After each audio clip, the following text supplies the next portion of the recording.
Welcome back to another episode of Let's Have a Sip. I'm your host, Sean Drinks. What's going on? Not much. Just hot. Finally, summer's here. Welcome to the Yeah, South, right? yeah, exactly. We were just talking about it just a second ago before we actually hopped on. It's hot as fuck in Yeah. Texas. So, We're not quite there yet. We're not next to the devil, but we're definitely sitting next to the cousin of the brother of the devil right now. yeah, that's a good way of putting it. But yeah, so go ahead and introduce yourself. Tell the people watching and listening what you're all about. Oh, what am I about? Okay. Yeah. So my name is Rachel Lawler. I am an athletic trainer. Been doing this for 23 years. This fall will be Oh, my wow. 23rd year. I know, it's crazy. Grew up in Southern Illinois, farm country girl. Had the pleasure and the opportunity to let athletic training take me literally all over this great nation and several other countries. Um, I worked predominantly professional baseball. I worked that for a couple of years in the minor leagues, and then most of my career was spent at the collegiate level, predominantly small Division One. Predominantly head athletic trainer for a lot of those. I worked football and baseball the most. And then a few years ago, I decided I was going to get my PhD and did that and have the opportunity to come up here. And I teach in an athletic training education program in Cleveland, Tennessee. And I also run my own business called Anatomy Repair. And I do what I do to literally anyone who wants my lovely hands on them. Yeah. No, I remember you did some work on my shoulder at one point, and I don't Mhm. remember exactly like what you were doing, but you were like hitting a pressure point like under my chest, but like also like in my armpit. And I don't know what you did, but I was like, I think I'm gonna throw up. Yeah, peg minor release. Oh my god. Whatever you did, it worked. So It but works, but it's awful. Like that's the one I literally tell people. I'm like, this one sucks. There's no way to make it not suck. It's horrible. yeah, but you feel so good after. I mean, Yeah, that's the eh, plan. it works. So Yeah, I didn't know you've done this for you said 23 years or going on yeah, 23. yeah. Wow. This fall will be 23 years. It's crazy. I we just introduced ourselves to our new class, and that's literally I had to say that word, and I was like, holy mackerel, like that seems unbelievable. So I'm like I said, blessed and honored. I love it. So I knew I wanted to do this when I was about 15 years old. We didn't have an athletic trainer when I was in high school, but I liked sports. Like I enjoyed watching sports. I knew I was never going to get drafted. That wasn't a thing.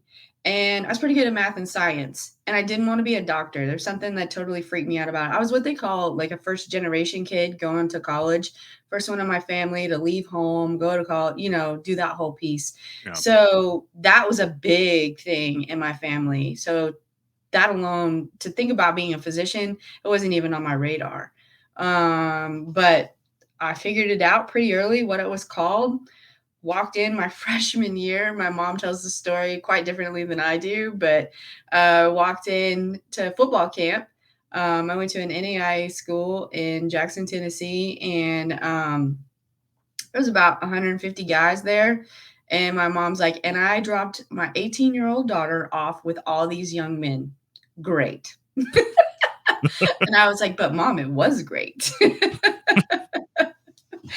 So, and I started immediately. Like it was such a different world back then. They were basically like free labor. You want to help? Yeah, we'll teach you how to tape.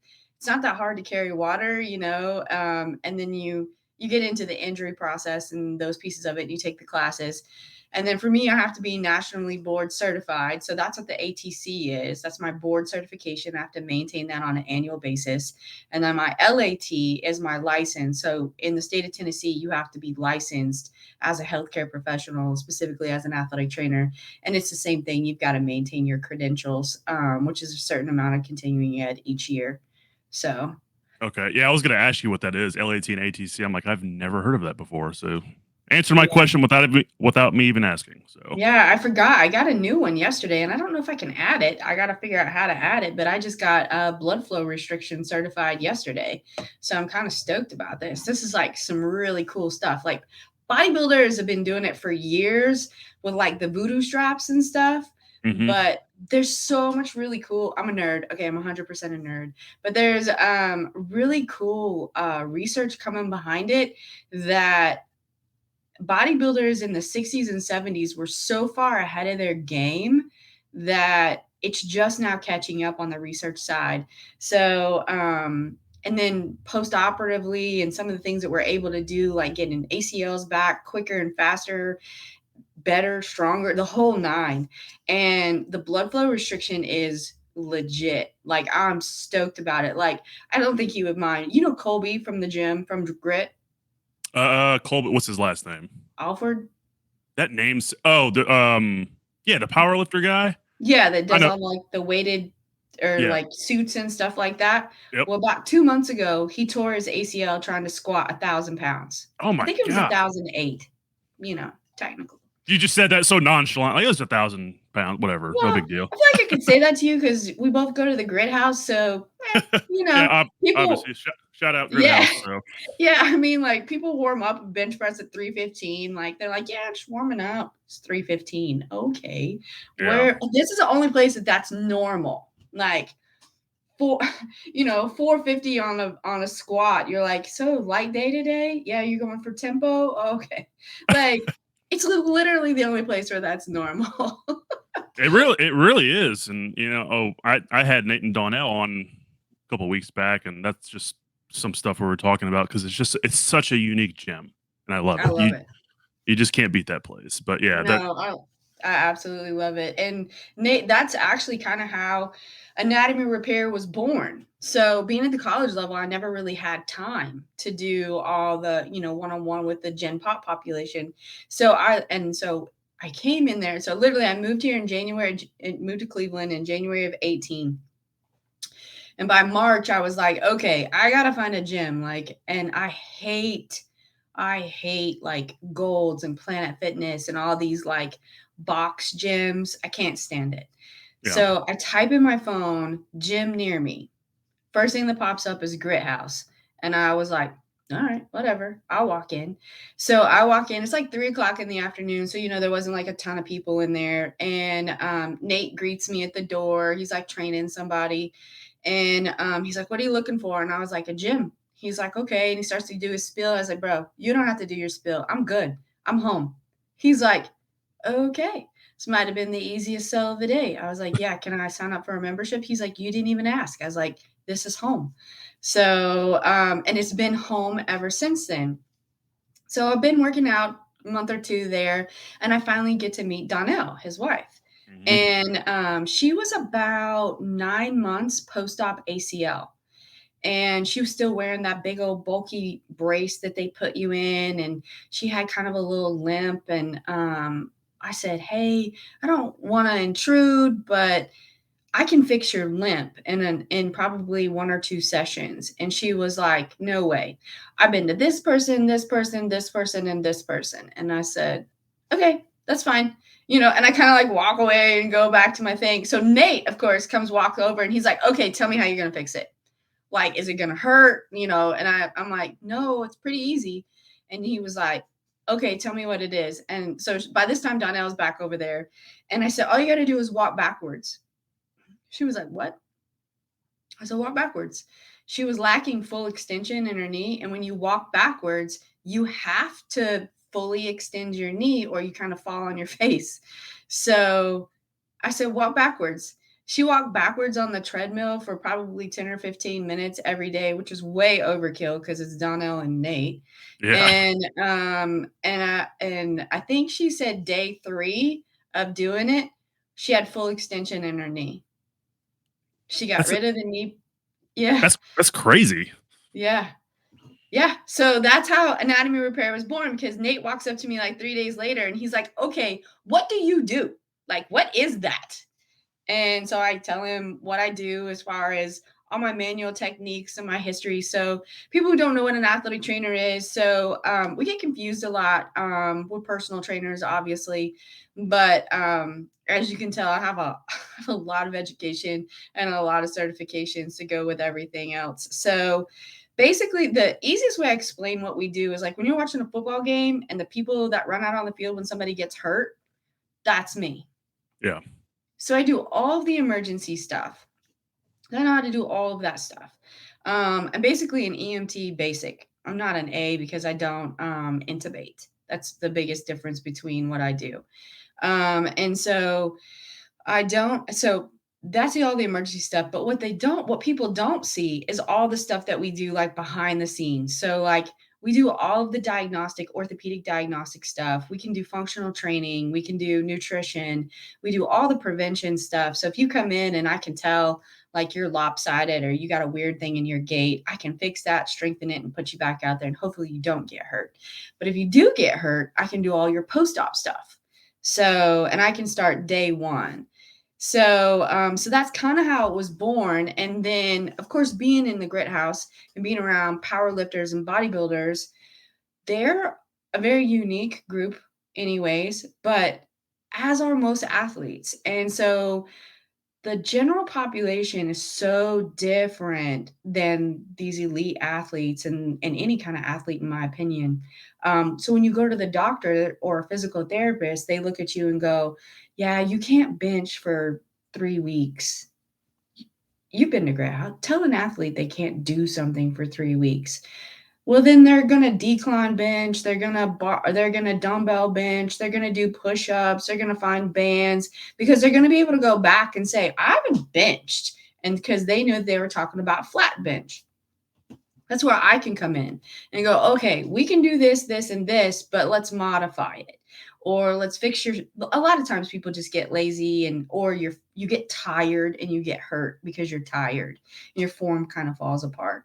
Yeah. So that's where I started coming in. And then power lifters have started, it's kind of cool. I don't advertise, which is funny. I'm gonna have an Instagram page at Anatomy Repair. And I I literally have clients pretty much from Nashville to Knoxville, Huntsville to Atlanta. People literally drive to the Grit House to come see me.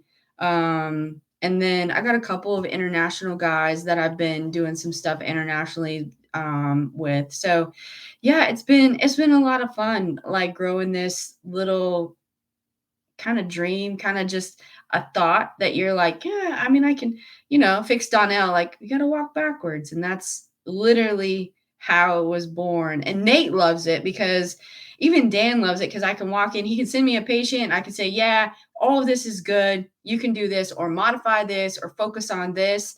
And then I'm out. Like, they get to go back to their coach and their personal trainer. And I'm like a bridge. Think of me as a bridge.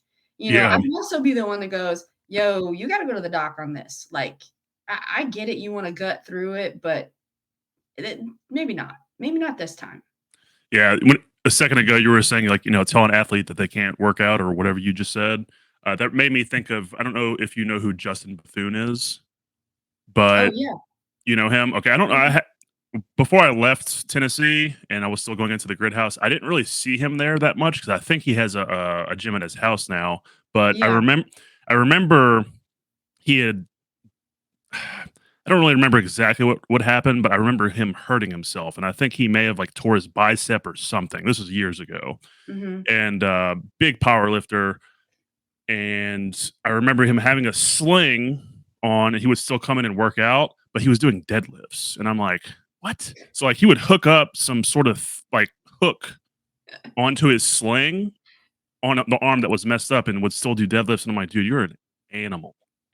So I mean that's like a very universal mindset at the grid house. Like Oh, people are yeah. going to find a way to do what they need to do because they want to work out, whether it be for mental sake, whatever. If it's their anchor for the day, they're in there to work, but they're also people in there are so cool. It's a cool place, like you said, it's home. So Yeah, it is. It's home. For me, I feel like it's the place where everyone has a goal. And if your goal is to lose 5 pounds, somebody's going to support you in that. If your goal is to squat 500 pounds, we're going to support you in that. Like there's not a for me, there's not a group or anything. mm, I know a lot of people get intimidated by the guys. We joke like 315 is a warm up on the bench for those guys. But that same guy that's his warm up, he will totally spot you with the bar. yep, Like He will coach you through it. He will put your hands where you need to be. Like, and he'll do it for an hour if that's what it takes for you to learn it. And that's what I like about that gym. They Yeah. kind of like love you right where you are. Yeah, exactly. I never really asked you this before you hopped on here, but so do you, I'm assuming you have like you said you have an office that you work at. So you have a facility that you rent out or own that you work with clients or, I just do everything out of the grit house.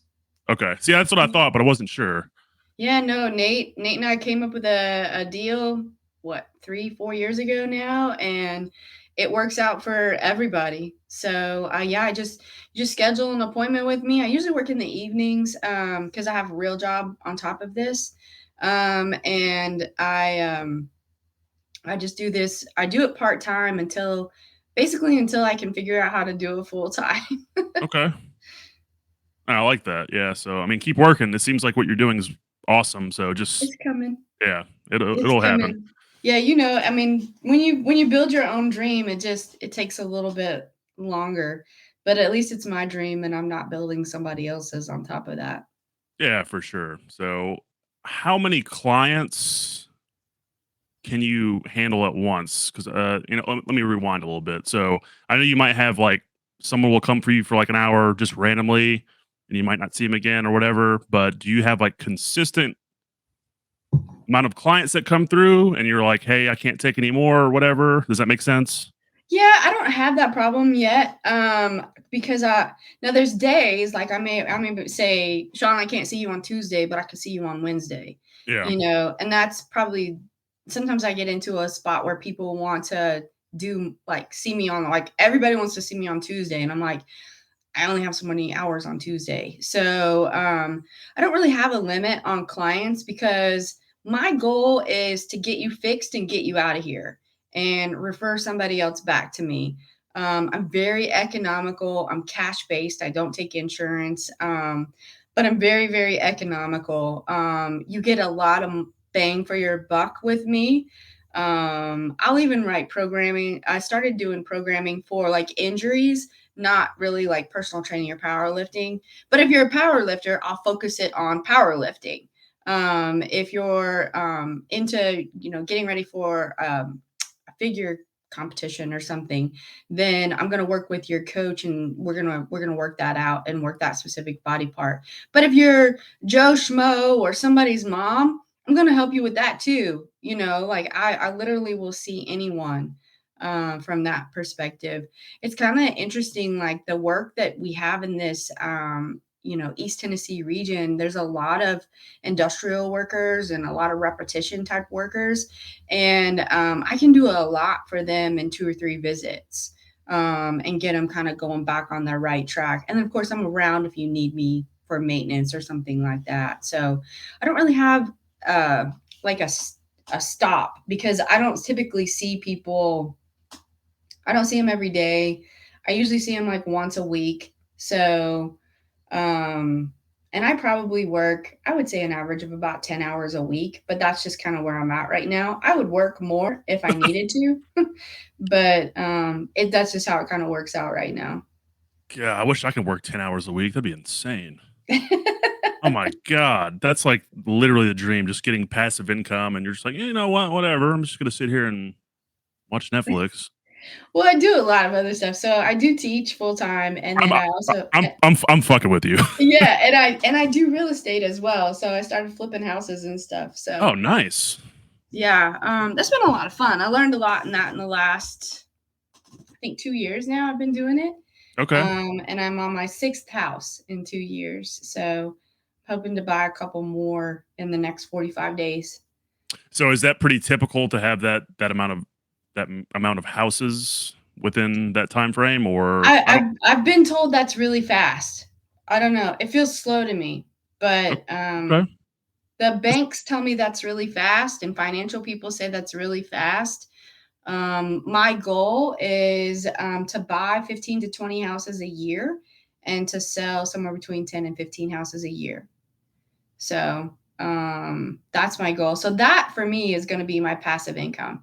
I Yeah. always think about doing more. Like everyone tells me to do more videos, and I'm like, It's so I don't get like I don't even know what people want videos of. Like I'm like if somebody tells me like, "Hey, I want a video of this," I'll do it. I don't have a problem with that. But like for me to like come up with it, it's like so hard for some reason. Yeah, I get that.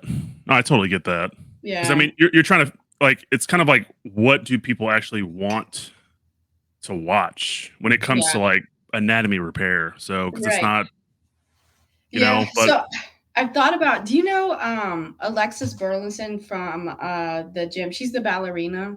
I know exactly who that is. Yes. Yeah, so she broke her ankle this past summer.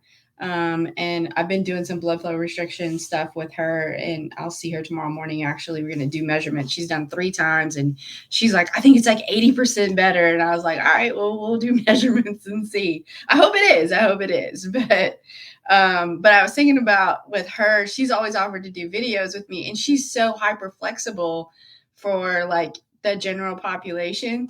So I've kind of joked, I'm like, we should do like an advanced and like a less than basic model. And that would be me and my level of flexibility. And, because you see, like when you see on the videos, it's like these people that have all this great mobility and movement and everything's perfect. And I was like, maybe we should do something where like you have the hypermobile and the unmobile, and we show you how to modify it based on that. That's actually, I mean, that's a pretty good idea. I mean, why not It's do an it? Do idea. it.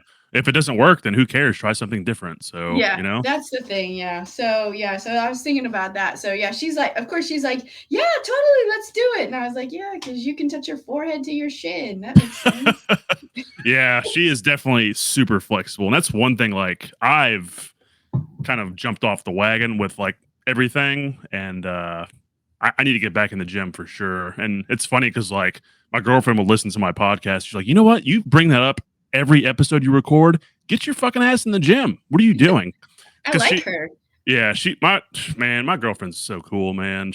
I love her to death. She's awesome. So Yeah. yeah, Yeah, that's awesome. well, because like, so one thing I'll tell her, and she doesn't really like this to an extent. Like part of my personality is like, I don't give a fuck. Right. Not to the extent of like I don't care about anything. It's more so of like I don't care about what other people think. You know what I'm saying? Right. So, Right. and I think she's getting to that point a little bit more each day. But yeah, no, she's cool. She's a cool That's chick. awesome. Good for her. Yeah, Yeah. Well, good yeah. for you because it sounds like you found a great lady. So Hell yeah, I did. I was that's awesome. so I met her back in 2019, and Okay. so I don't know if you know this or not, but I've been with UPS for Yeah. 10 years. So I'm on the management side, and we'll have this anytime certain areas need help, we set up what's called ready teams, and we'll Hmm. send whatever management resources we have that are available to X YZ state, whatever. Right. So it just so happened to be Texas at this point. So I was asked if I can go, and I said, "Yeah, sure, I'll go up there." Because at the time, I was single, didn't really have anything going on, so like I was like super all about it. Because I mean, when you're traveling with work, they pay for everything, lodging, Right. Yeah. airfare, So you food. basically bank your check Exactly, the whole time you're gone. Yeah. exactly. So I actually met her through Bumble. So I was, Oh, okay. yeah. So I was as soon as I landed, I was on Bumble because whatever. Because in my mind, I was like, you know what? I don't know how long I'll be here or whatever. Let's just do the damn thing. And then, I was very upfront with her about that as well. I was like, hey, I'm not from here. I'm not from Texas. If you're not about this, let me know now. I'm not going to waste your time and vice versa. Because I don't want my time wasted. And I know how Yeah. that is. I don't want it to happen. So we finally met, and we just hit it off. Like it was super cool. And then I moved here a year ago, May 28th. Oh, So, wow. Okay. yeah, because I was actually flying out here probably like once a month whenever I was still in Tennessee to come hang out and stuff like that. And Hmm. I threw it all out in the line to her. I was like, hey, what are we doing? Like, Yeah. spending a lot of money right now coming out here. So, like, would you rather me move here? Because I'm letting you know right now, like, I actually give a shit about you. So, but yeah, so no, we're and we we're just living life, enjoying each other, learning each other each day, and it's a cool thing. So Good for you. Yeah, she yeah, needs to know that's a big deal coming from you. I'm not just gonna go spend my time with someone that's just gonna waste my time. I want to spend my time with someone that is gonna, for lack of a better term, level me up and vice versa. So, and she Yeah, definitely does. She definitely does that. So, that's awesome. yeah, Well, that's good. Maybe one day I get to meet her. The next time you guys come to Tennessee, yeah. or maybe some good gigs out in Texas. I'm down for traveling. Doesn't bother So, me.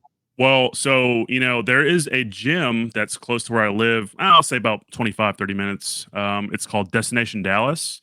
I don't know if you're familiar with that gym or not, but it's like, so it's the hub for Gaspari Nutrition, Better Bodies. I don't know if you're familiar with that. Yeah, yeah, Um, and they have some massive, massive athletes that were coming there. It's mainly like bodybuilding and powerlifting and stuff like that. And you'll have your everyday people that would come in there. And it's the vibe is very similar to the Grid House, but it's just on a massive scale. So, and it's a very cool spot. So, I mean, who knows? I mean, if you ever come down here and want to check that gym out, it could be another outlet for you. So, cool. Yeah, yeah, yeah. It's really cool. Anatomy repair has so much potential, and it's grown so much more than I ever thought it would. I always kind of thought it was just a pipe dream, but I've honestly had a blast trying to grow it just a little bit at a time. And just the people are so cool, and not being in the traditional clinical setting as much as I was, like the relationships and the stories, and like it's so much fun for me. And this sounds terrible, but like when somebody comes to me, they're kind of in their like, I'm their last stitch, right? They're like, ugh, I've tried everything else. Whatever. I'm just gonna go to you. Somebody said you could fix it, maybe, whatever. And they roll their eyes and they kind of like blow me off. And I'm like, all right. So I listen to their story. And I have a very high success rate. I don't know what my percentage is, but it's a really high success rate. And so then they kind of buy into it, and then they'll tell somebody, and the referrals is literally how I'm building my business. Which I think is really the best way to build the business, anyways. I love dealing with like all of the different personalities. I mean, I remember when Randall tore his tricep. Like he came in and they called me. And somebody, because my number's all over that gym, and they called me and they're like, we need you at the gym right now. And I was like, if it's an emergency, call 911. Like, and they were like, yeah, well, can you come to the gym? And I was like, yeah, I'm putting up some groceries. Is there a fire? And they were like, Randall's hurt.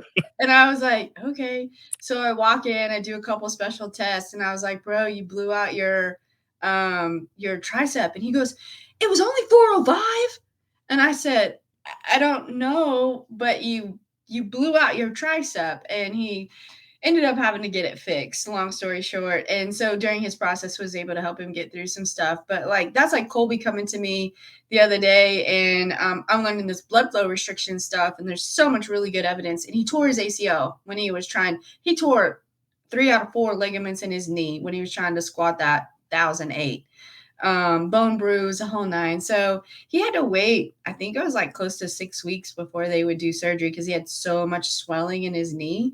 So he just had surgery this past week, and so I did blood flow restriction on him 2 days post-op. Real light, real simple stuff.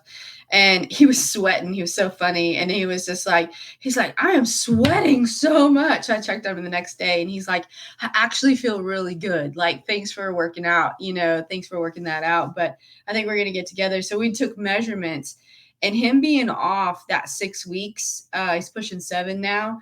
I think 2 inches are different from his oh my quad to gosh, quad. Yeah. So I'm excited to see what we can do with this blood flow restriction, because the evidence says that we should be able to grow it back within the first 3 months. So I'm stoked about it. And of course, if you know Colby, he's a hard worker. Like it's going to yes, be harder to keep him still than it will be to get him to work. Like getting him to understand you got to let it heal, and then we can work. And when it's time to work, I'm ready to work. So yeah, yeah, and so I'm a big guy. I'm 6'8", And whenever I normally say, "Oh, that guy's short," or "Oh, that guy's whatever," they're like, "You're tall. Everyone's short to you." But and correct me if I'm wrong, but he's maybe like 5'9" ish, Oh, I five don't think he's seven. that tall. Okay, I think he's closer to like 5'7". okay, so you know, I don't know what the average height is for a male, but I like, think it's like to 5'9", 5'10" is average, so he's definitely shorter than that. But his dad was short too. yeah, so to even get that on your back and even move it, I don't know exactly how far he got down. Wasn't there? I don't know how much he got I up wouldn't have either. until it happened, but like that's impressive. That's It's pretty 1,000 crazy. pounds. It's a half a ton. Yes. Like, let's just put it into real words where people can understand it. Like 1,000 pounds sounds like a lot, but then you say a half a ton. Like that is just ridiculous. That's a car. It's just that's more than a Fiat. Like Yeah. it's crazy. Yeah. Yeah, that's insanity there. But yeah, so it's been a lot of fun. But like I said, I get Gen Pop people too. I got a couple Gen Pop people now. I saw a lady a few months ago that she'd had a history of micro strokes. And she was actually having trouble walking. She was like leaning forward and kind of got her worked out by doing some neck exercises because she didn't even realize how much she was leaning forward because she was scared she was going to fall. Oh wow. So she had actually strained all these muscles and gotten weaker in her back. You know, we all slouch. I slouch, you slouch, we all slouch. You probably Yes. slouch worse because you're so tall, right? Yeah. So you I have to slouch. yes, I do. So yeah, so I got with her coach and we got real specific on some of our training techniques and pulling her back up right. And I've only seen her a couple of times, but she was like after that first visit, she was like I was super sore because I did a lot of tissue work on her. And then she said, "But you were right. I look down a lot when I walk." And she's like, "Now that I know I do it, I can correct it." So that's what I mean. My skill sets are broad, like they're very specific, but they touch a lot of people. Yeah. You don't have to be able to squat 1,000 pounds. Like, No, no, no, no, definitely not. I mean, it's just cool to talk about because it's like you don't see that every day. So, no, I didn't see it. Supposedly it's on video. I think he got down, but then he couldn't get back up. I was like, oof. I couldn't even put the weight on my back. So there's that. Yeah. I'm assuming he was probably using the monolift. And so, for everyone that does not know what a monolift is, it's pretty much like a squat rack. And correct me if I'm wrong, because I don't really know exactly what it is. But there's like a rack or something that like someone has to literally manually pull a lever. That way, they can, I guess, squat. If they were using 1,000 pounds, that way, if they don't have like if they're like getting under the bar, they don't have to move. They can just move the rack and they can just squat. Does that make? I'm Right. pretty sure. Yeah. That's So the point of it is like you get to do one lift, mono.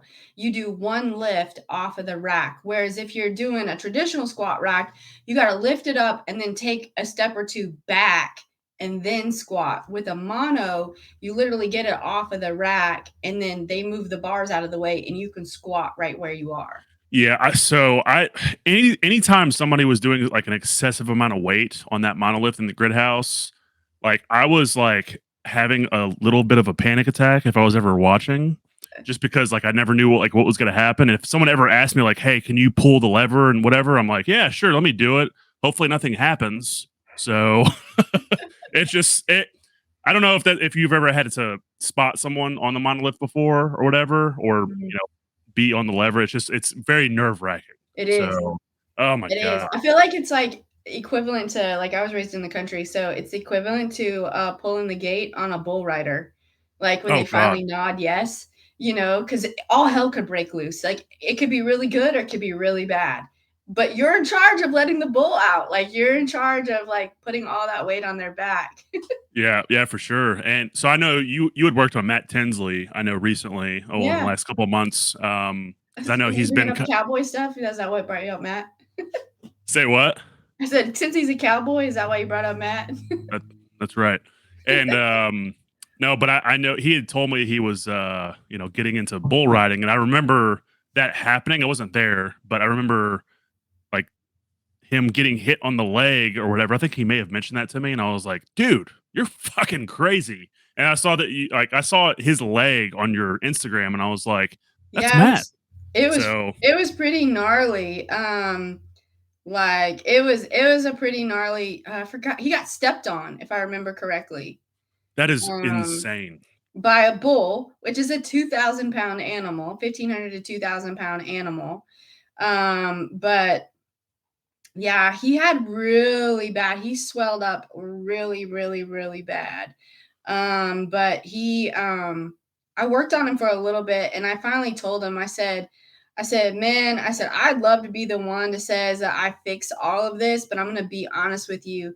You have got to go probably get this drained because he was doing everything in his literal power to get it done, and he could not. His body was like, nope, I can't do this.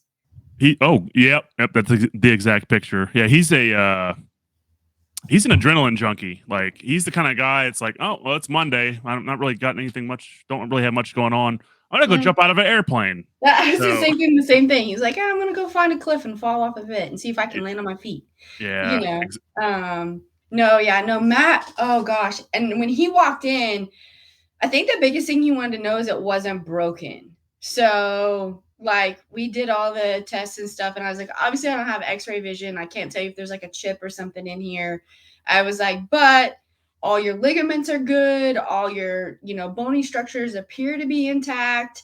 You just have a ton of edema because where he got stepped on at is a highly vascular area, and he'd actually done a lot of things right, but it was just too much trauma for his body to do it. He ended up having to go to an orthopedic and get it drained. And I want to say he had like close to 50 cc's drained off, which is that's Spanish to me, so I don't really know if that's a lot or um cc to ounces, milliliters the same.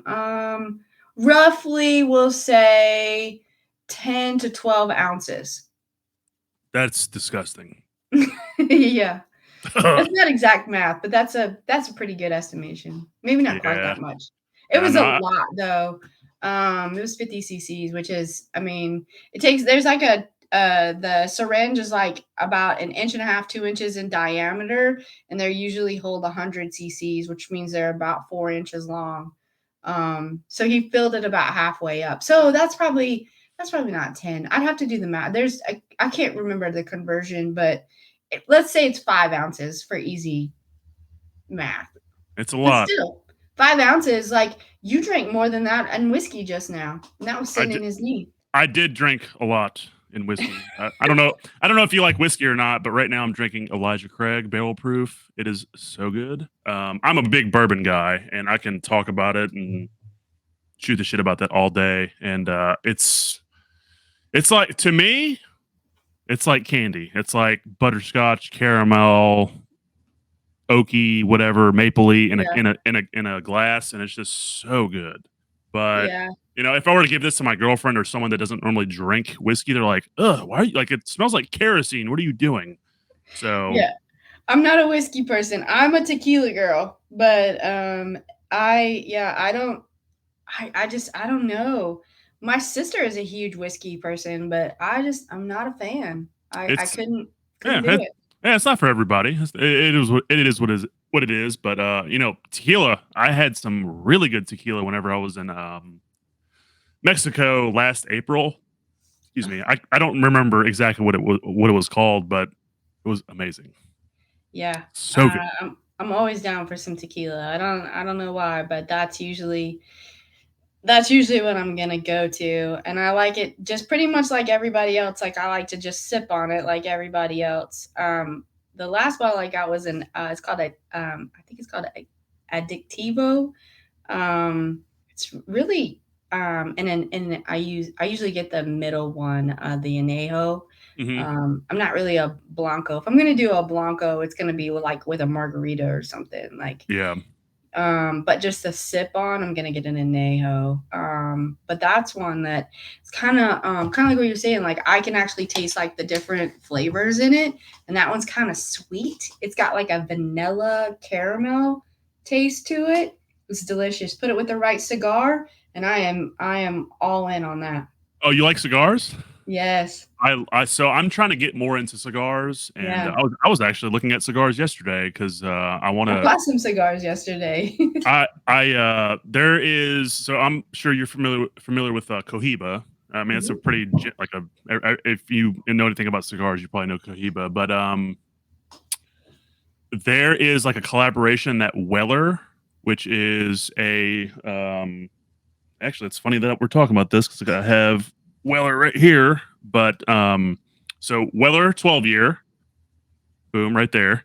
It's a weeded bourbon, and Cohiba did a collaboration with this specific bottle, the 12 year, and Mhm. it's called the Weller Cohiba something or another, whatever. But I've been trying to find those cigars, and I can't find them anywhere. Can't find them online, nowhere. Everyone's like, yeah, you're probably never going to be able to find those again. And I'm like, well, son of a bitch, because I got a buddy of mine that's he's into bourbon as well, and he got those maybe like a year ago, Yeah. and I didn't really think anything of it at the time, but I was like, yeah, I'll just get them another time. And Sure, yeah.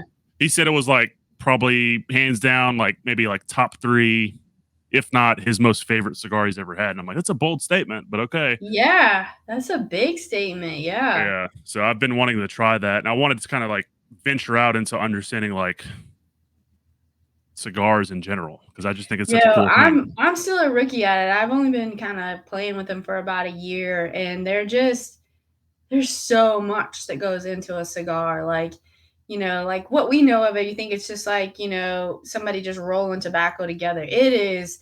I mean, the tobacco is a certain thing, and then the wrapper is another thing, and then, like, where it was at is another thing because the soil makes it. I mean, it's literally a whole science on itself. Like, it's actually really cool. Yeah, Um, you should check out if you haven't already a Coe Cigar Company. I think it's on actually yes. a Coe. They're actually really good. Like, I mean, and they'll go in and you'll be like, I'm looking for something infused, something a little sweet today, or I'm wanting a bolder cigar. And, I only got 45 minutes. So they're going to give you a torpedo or something like that. Like, Yeah, even remembering like what the names of the different links are and styles of cigar is its own thing. Like you could have, like, I like for a casual cigar, I like the fat bottom ones. So, mhm. Fat Bottom Betty's my favorite.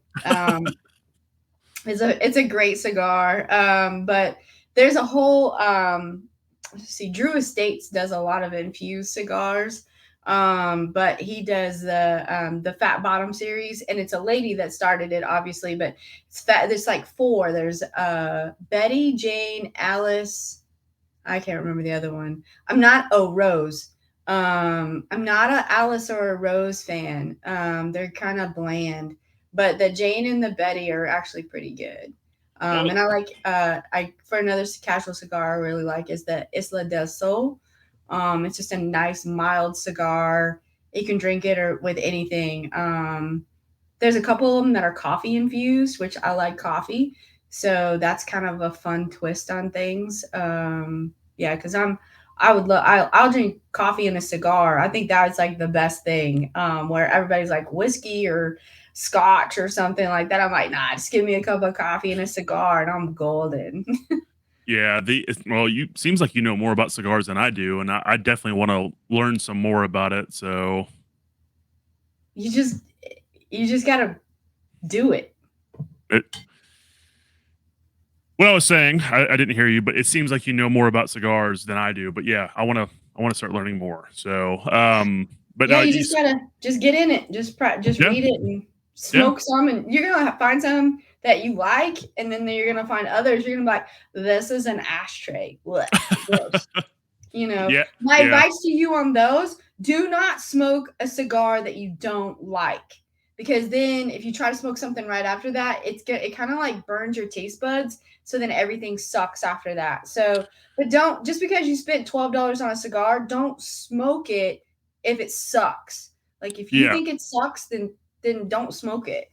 Yeah, so it's the same way with whiskey. It's like, so if you have a bottle you really like, but you're drinking something else beforehand, it's gonna like wash out that taste that you're getting ready to enjoy for that next bottle. So it's Yeah. kind of, I guess, same thing. So, Yeah, same but yeah, concept, yeah. I never even thought about that though for cigars. So I'll have to think about that whenever I actually start smoking some more. So, but my it's funny, my girlfriend fucking hates that I like cigars. She's like, oh, get out of here. So Oh, she's gotta do it. I think it's the sexiest thing to watch a woman smoke a cigar. I think it's the sexiest thing. her dad is really into cigars as well, and like anytime I go over to his house, he's like, "You want one?" I'm like, "Hell yeah, I want one." And my girlfriend's name's Courtney. I don't know if I mentioned that, but she's like, ugh, "Okay, whatever. Like, y'all do your thing." So Yeah, no, I think a woman smoking a cigar is the sexiest thing. But it's funny, you put a cigarette in somebody's hand, I'm like, ugh, what are you doing? That's so gross. Like, I don't know. But yeah, no, tell her to try it. yeah, Because for me, it's a social aspect, and I don't. For me, I don't play golf, but there's a lot of rich people that smoke cigars and drink bourbon. I may not do the bourbon piece of it, but I'll smoke a cigar and make a deal with you somewhere. I have no problem buying a house on Friday night at 9 p.m. in the middle of a smoke filled cigar lounge. I got no problem. yeah, yeah. It's yeah. I definitely want to get more into it. So it's so I was just in New York last weekend for a buddy. A buddy got married, and so the grooms and gifts were it was a humidor. Hmm. But it was like a portable one, like you can bring on the airplane or whatever. And he gave us a whole bunch of cigars, and I was like, "Dude, this is the coolest thing ever. Thank you." That's So awesome. yeah, it was super sweet. And haven't smoked any of the cigars from that because he like bought like because he had the humidor and he gave us cigars already in there. But then he bought cigars like for everybody to just smoke and stuff like that. So I was like, "This is awesome." So, but That yeah, is awesome. yeah, it was That a is good a time. great groomsman gift. I think that's an awesome idea. Most bridesmaids wouldn't be down for that. So, No, no, no, they wouldn't. It's just what is like a bridesmaid's gift? I don't even know. Like what would be like a oh, it's usually jewelry. Like because the bride wants you to wear something with the outfit, so you get a jewelry. yeah, It can be clothing like a robe or something. Because most of what I've ever received as a bridesmaid has been associated with the wedding in some capacity. So, um, but yeah, I think jewelry is the most common one, like yeah, bracelets and stuff that bracelets and earrings, which is nice. I mean, I've always loved. I mean, it's usually good taste, and you can at least you can wear that again. The dress probably not, but at least the jewelry you can wear again. yeah. So I was thinking about this a minute ago whenever you were like, "Yeah, I love coffee." There's it's totally off topic what we're just talking about, but um there is a place here in Dallas. It's called La La Land Kind Cafe. So it's a Okay. coffee shop and they got pastries, whatever. So every employee there, at least I'm getting all my information from other people. I haven't actually talked to them, like anybody there, but every employee there apparently is like a an orphan, and all they hire are orphans apparently. But Oh, then I thought it was very cool aspect because like it's the coffee is so good. It is so good, and I think they only have like 4 locations, which uh-huh. I think 3 of them are in Texas and one's in California or something. But and now I may be wrong saying like, oh, they can only hire orphans because that's like discrimination, Right. but I think that may be like the foundation of how they started more so than like what they I don't think they can do that now because that I'm pretty sure that's against the law. So Yeah, I don't think you can promote that. That'd be unless I guess that now I say that I don't know. There's probably a caveat around it if you do it correctly. yeah, but it's so I had coffee from there yesterday, and I usually get coffee from them like maybe like once or twice every other week or whatever. Because that's like one thing my girl and I do is we'll kind of wake up early on Saturday or Sunday, whatever if we don't have anything going on, we'll go get brunch. Maybe we'll just go to some like new place that we've never been to get some coffee. And La La Land's kind of like our like that's like our go to if we can't find a place. But there's also another place close to our house. It's called Cafe Duro, and it's kind of like they got coffee, but then wine and pastries, and they have literally the best kolache I've ever had in my life. And I am not shitting you whenever I say it's the best I've had in my life. Okay.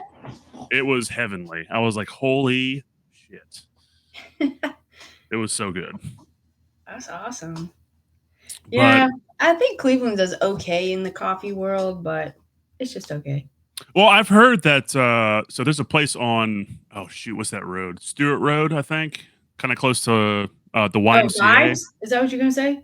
Yes, I've heard that they're very good, but I've never been I there. haven't been to that one. But yeah.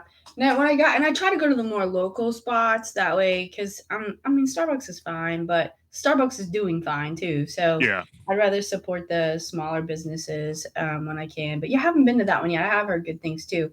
It's like there's some kind of relationship to the Jordan's barbecue, the barbecue place that's right next to it. It's like a kid or grandkid or something like that. So the dude that opened up Vibes is I think his name's Logan, and I think his family owns Jordan's Barbecue because I think his last name's Jordan. Maybe I'm pretty sure I've met that guy before. He's a very cool guy, and yeah, I've always heard the coffee's pretty dope. So I was like, I want to go there and like try it. But I think it opened up after I left, Yeah, or it hasn't been open very long. So yeah. so. But that's a cool spot. There's a couple of other places in there that I've never been to in Cleveland. I think there's like oh shoot. There's one on Keith Street. It's kind of close to like Walmart. I don't remember what it's called. They got that one, and then also Bond Life Coffee, which is kind of closer to the post office on Keith Yeah, Street. they're good. That's yeah, they're pretty good. But like, yeah, I like. I just I love going to different brunch spots and enjoying coffee and just living life. So that's Just kind of what. relaxing. Yeah. Yep. That's awesome. Yep. But all right, I think I'm going to go ahead and wrap it up right here. I really appreciate you getting on here with me and just kind of shooting the shit and talking about what you do. So Yeah. just to remind everybody, kind of if you're in the Cleveland area, where can people find your services at? Or excuse me, where if you have a website, Instagram, stuff like that, kind of let everyone know. Instagram is the easiest way, and Instagram is connected to Facebook, so it's just at Anatomy Repair. It's all one word. No, nothing, no special spelling or anything like that. DM me. I'm pretty responsive. If you're at the Grit House or in the Cleveland area, even like Knoxville, I mean, Knoxville's really not that far when you really look at things. Even Atlanta's really not that far, especially when you're hurting that bad. Yeah, just the Grit House. Everybody at the Grit House has my phone number, I think. It's not that hard to get. But, and I have business cards there, but that's my main location. I would just say hit me up on Instagram, DM me, and then just kind of let me know what's going on injury wise or what your goals are. And I really pride myself on doing the really hard cases, the ones that every doctor's told you a billion different things and nobody can fix it because a lot of doctors when you go they're specialized, right? Because you go to an orthopedic who specializes in bone, and then you go to a neurologist that does neuro, and so on and so forth. But as an athletic trainer, my job is to put all those pieces into one big picture, and that's one of the things I'm really good at is looking at the whole thing. So looking at your work life, looking at your goals with fitness or health or whatever it is, and really nothing. And if it's out of my realm, I'm quick to tell you, this is not my cup of tea. This is not something I know what to do, because I'm not going to waste your time and money, because that's obviously what's been happening. So I'm not about that life, but I like I said, I have a really good success rate. Big on communication. I'm big on fixing people. I don't want you coming back to me for a year. I want to fix you and let you go on about your life, and hopefully you'll send a referral to me. That's my biggest payment, is when I get a referral. That's right. All right, y'all heard it. Until next time, peace.